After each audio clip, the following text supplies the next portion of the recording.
आज की वीडियो में बात करेंगे विजय माल्या के बारे में। विजय माल्या की जिंदगी कैसी थी और सारे के सारे अपराधी अपराध करके ब्रिटेन क्यों भाग जाते हैं, ऐसा क्या खास बात है ब्रिटेन में, इस वीडियो में इस बारे में समझेंगे। और जब ये बड़े बड़े लोग भारत में बैंक फ्रॉड करते हैं, बैंक का पैसा लेकर भागते हैं, तो आम जनता पर क्या फर्क पड़ता है, इस वीडियो में इस बारे में भी बात करेंगे। बात करें तो यहाँ पर आप देखो, ये है हमारे प्यारे से भारत का नक्शा, जो कि 28 राज्य और 8 केंद्र शासित प्रदेशों से मिलकर बना हुआ है। अगर आप इसमें देखोगे तो यहाँ पर एक राज्य है, इसको बोलते हैं पश्चिम बंगाल। जो ये राज्य देख रहे हो इसको बोलते हैं पश्चिम बंगाल। ये किससे जुड़ा हुआ है? बांग्लादेश से जुड़ा हुआ है, जो कि हमारा एक मित्र देश भी है और शत्रु देश भी है। इसके साथ हमारे लगातार विवाद चलते रहते हैं। खास करके बात यह है कि बांग्लादेश एक समय पर भारत का ही हिस्सा हुआ करता था, और यहाँ पर क्या हुआ था, हिंदू और मुस्लिम के आधार पर इन दोनों क्षेत्र को बांट दिया था, बंगाल, पश्चिम बंगाल और बांग्लादेश को। अब पश्चिम बंगाल की जो राजधानी है कोलकाता, अब कोलकाता में ही इनका विजय माल्या का जन्म हुआ था। विजय माल्या के पापा बहुत बड़े बिजनेसमैन थे और आगे चल के इनको ही इनका पूरा का पूरा व्यापार संभालना था। विजय माल्या पे ही सारी जिम्मेदारी थी अब बिजनेस की। पर इन्होंने क्या सोचा कि आम तरीके का बिजनेस नहीं करेंगे, ऐसा बिजनेस करना है जिसकी लोगों को लत लगे, क्योंकि ये खुद भी एक बहुत ही ज्यादा अय्याश तरीके के आदमी थे और अय्याशी पूरी पसंद करते थे। लड़कियों में घूमना, दारू पीना, सट्टा खेलना, ये सब इनकी प्राथमिकता थी, ये सब इनकी हॉबी थी, और ये चाहते थे इसी तरीके का बिजनेस देश में बनाए। इसीलिए इन्होंने जितने भी बिजनेस में इन्वेस्ट करना सोचा, वो सारे के सारे बिजनेस इसी तरीके के थे। जैसे कि इन्होंने सबसे पहले देखा, आईपीएल का क्रेज बहुत ज्यादा है लोगों में, ये एक लत की तरीके से है भारत के लोगों में। आईपीएल जब भी होता, चाहे किसी भी टीम का हो, सब क्या करते हैं, आईपीएल में 4-4, 5-5, 6-6 घंटे बिता देते हैं, और उसके बाद सट्टा खेलते हैं, वो अलग। तो इन्होंने अपनी एक टीम खरीद ली जिसका नाम था रॉयल चैलेंजर बैंगलोर। इसके जो स्टार खिलाड़ी थे वे थे विराट कोहली।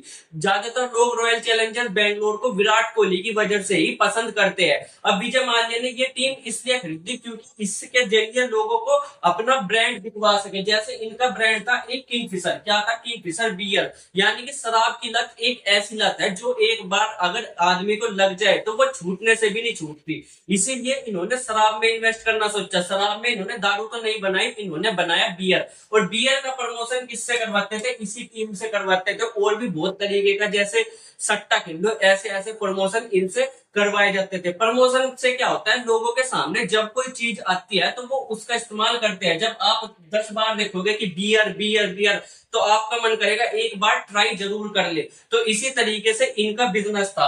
अब यहाँ पर इन्होंने इसके अलावा और भी बहुत सारे बिजनेस बनाए, जिसमें से एक था किंगफिशर एयरलाइंस। अब इन्होंने यहाँ पर देखा कि देखो क्या है कि लोगों को एक जगह से दूसरी जगह पर ट्रेवल बहुत ज्यादा करना पड़ता है, खास करके बिजनेस क्लास वाले आदमियों को। अब उसमें उनको बहुत मेहनत करनी पड़ती थी उस समय पे, क्योंकि एयरलाइंस यानी कि हवाई जहाज बहुत अच्छे नहीं थे।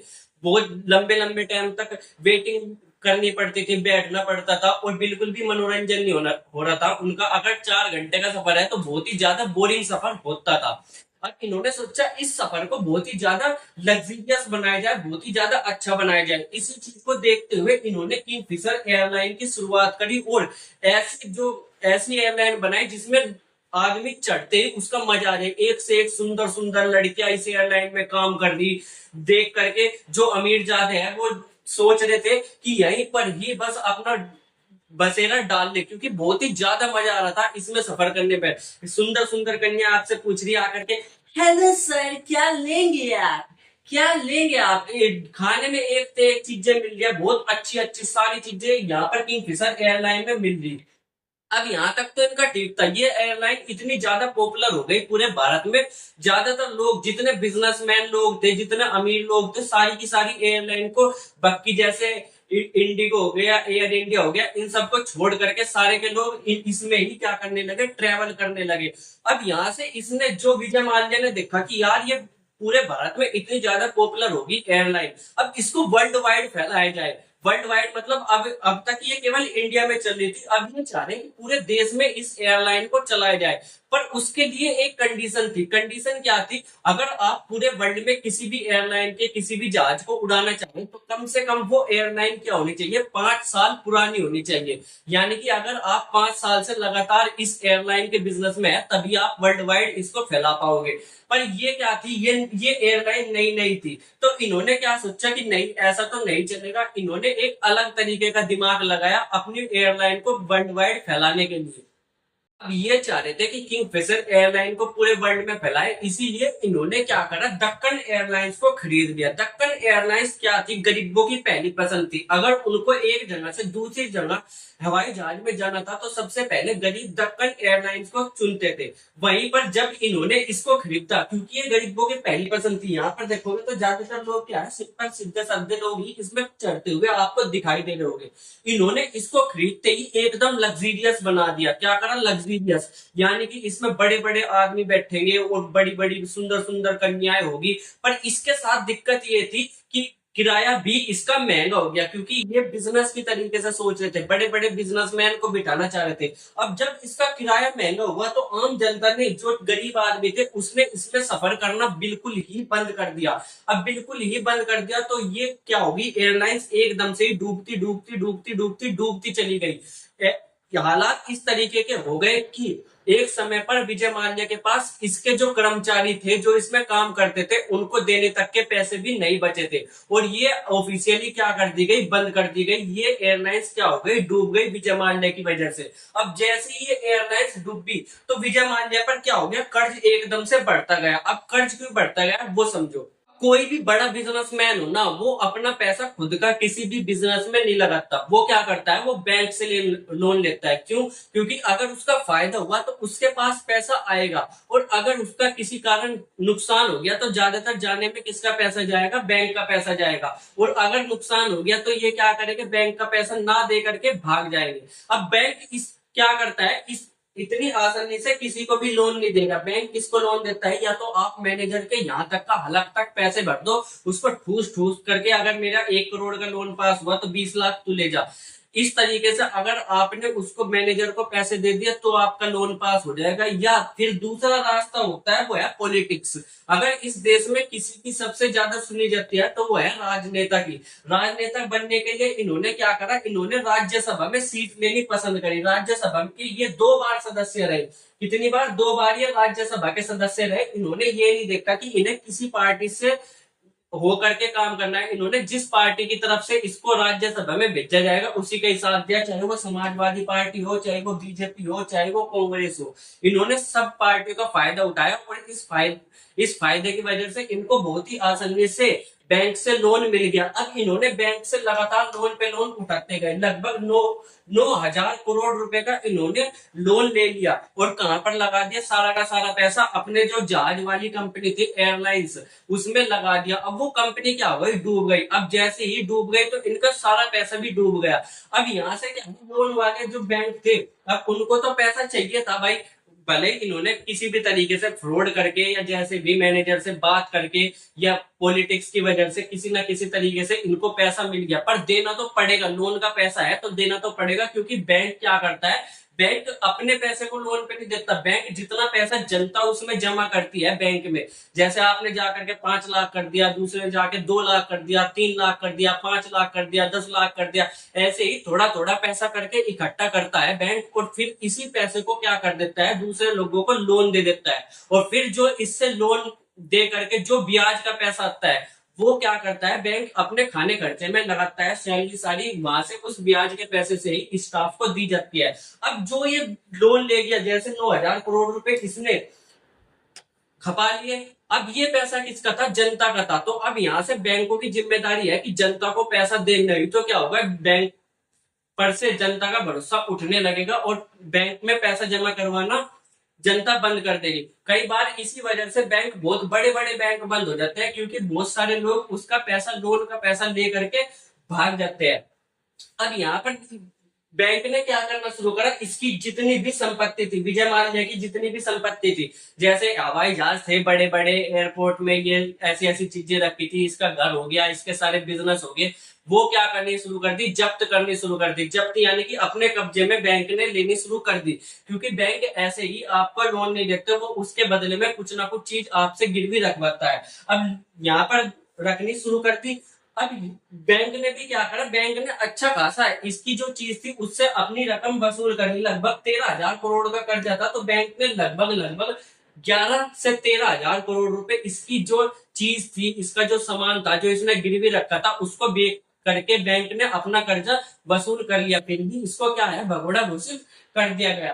क्यों? क्योंकि ये लेकर के भागा था और उस समय पर लोगों का विश्वास जो है बैंकों से उठ गया था।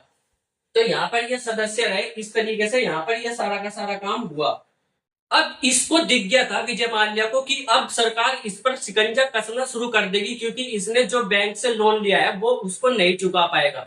तो इसने क्या कर ली, भारत से भागने की तैयारी कर ली, और भागकर कहाँ गया, ये ब्रिटेन में गया। कहां पर, इंग्लैंड में। भाई अंग्रेज जिन्होंने हमें लगभग 200 साल तक लूटा, हमारी संपत्ति को सारा अपने देशों में ले जा करके रखा, उसी ब्रिटेन, उसी देश में जा करके ये छुप गया। अब उस देश में जाने की खास वजह क्या थी, क्योंकि वहां पर जो है, वहां पर मानव अधिकार को बहुत ही ज्यादा प्राथमिकता दी जाती है। मानव अधिकार का मतलब कि मानव को जीने का अधिकार है। ये आप यहाँ तक सोच सकते हो कि ब्रिटेन एक ऐसा देश है जहां पर आदमी को फांसी, चाहे उसने कितना भी बड़ा गुनाह करा हो, पर उसको फांसी बिल्कुल भी नहीं दी जाएगी।